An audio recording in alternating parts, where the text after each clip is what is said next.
The crowd held its breath as an old man stepped into the spotlight, his shadow trembling across the stage.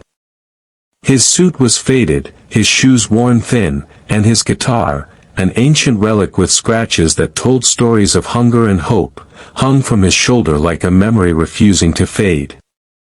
He stood before the judges, who exchanged uncertain glances, wondering if this frail man could possibly belong on such a grand stage. But when his fingers brushed the strings and his weathered voice began to hum the opening line, "On a dark desert highway," the entire hall fell silent. Every note carried the ache of a lifetime, every word seemed soaked in truth.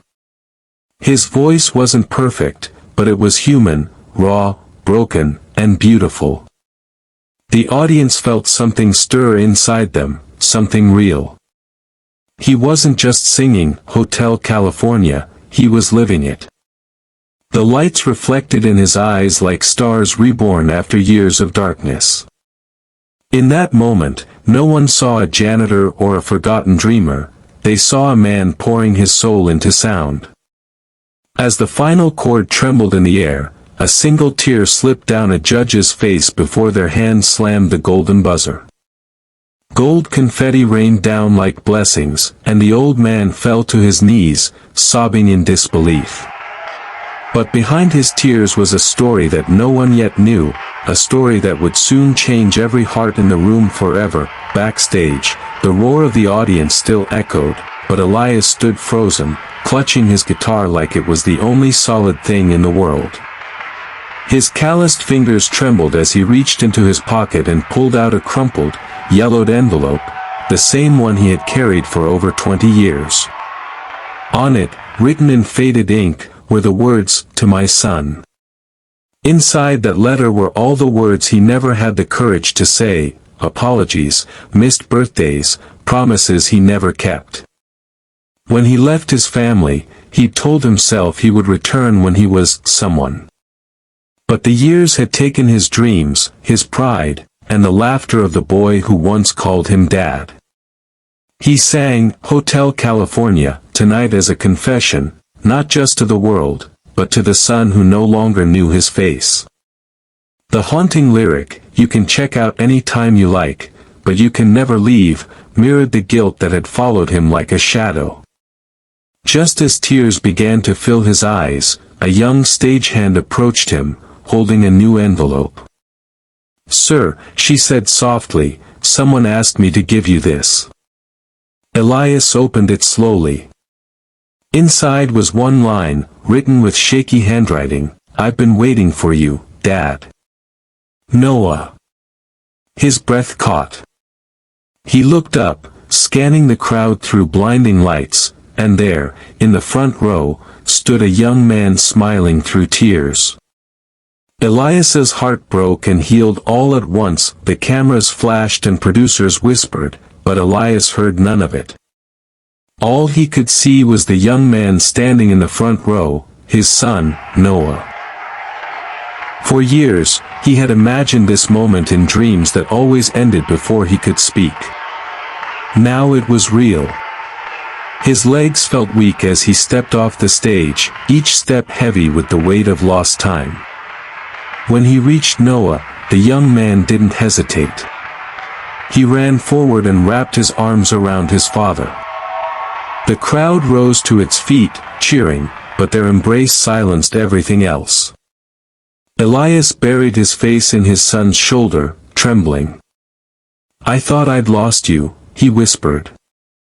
Noah's voice shook. "You didn't lose me, Dad. You just lost your way." The words cut deep, but they healed deeper. Elias pulled back, tears streaking his cheeks. "I didn't come back because I thought I'd let you down." Noah smiled through his tears. "You gave me music. You gave me courage. That was enough." The host motioned for quiet. One of the judges leaned toward the mic, voice soft but powerful. "Elias, this wasn't a performance. This was redemption." Elias looked up at the glowing lights and murmured, sometimes, life gives us one last verse to sing, even when we think our song is over. The audience stood, united in tears. They weren't just witnessing talent, they were witnessing forgiveness. And as father and son held each other under the golden rain, every heart in that hall felt reborn. The morning sun filtered through the blinds of a small roadside motel, the same one Elias had once cleaned to survive. The world now knew his name, yet he had returned to this quiet place, not out of nostalgia, but gratitude. Noah followed close behind, holding the golden buzzer plaque like a symbol of everything they'd regained. The old man smiled faintly. "This is where I started again," he said, unlocking a tiny room that still smelled faintly of dust and dreams. He knelt beside the bed and pulled out a battered case wrapped in a towel. Inside was his first guitar, the one his late wife had given him.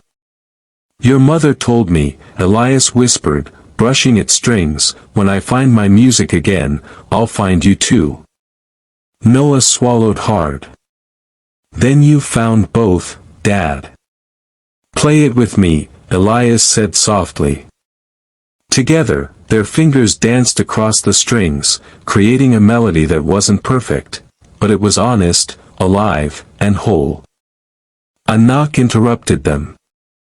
The show's producer stood at the door, holding out a record deal. Elias looked at Noah, then at his guitar. "I already got my encore," he said gently. He placed the guitar in Noah's hands. "Your turn now. Make your music mean something."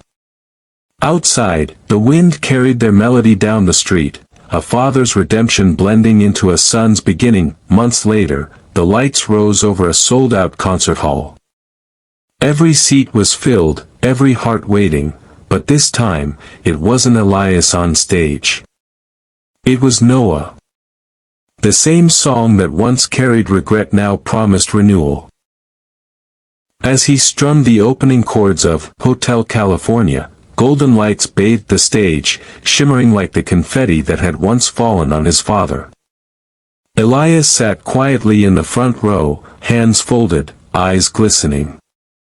Pride and peace lived together on his face. Halfway through the song, Noah stopped playing. He turned toward the crowd, his voice steady but full of emotion. "This song isn't about fame," he said. "It's about forgiveness. My father taught me that music doesn't chase applause, it heals the broken parts of us." The audience fell silent. The spotlight shifted, landing on Elias. He tried to wipe his tears, but they kept falling.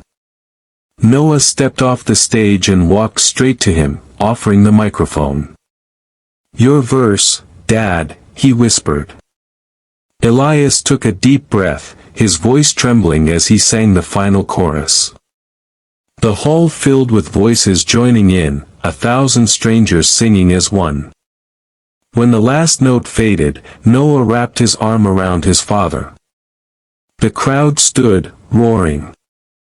On the screen behind them, words appeared. "Sometimes, the golden buzzer isn't for fame, it's for finding your way home." Millions watched the moment online, tears streaming, whispering the same thing: that wasn't just a song. That was humanity.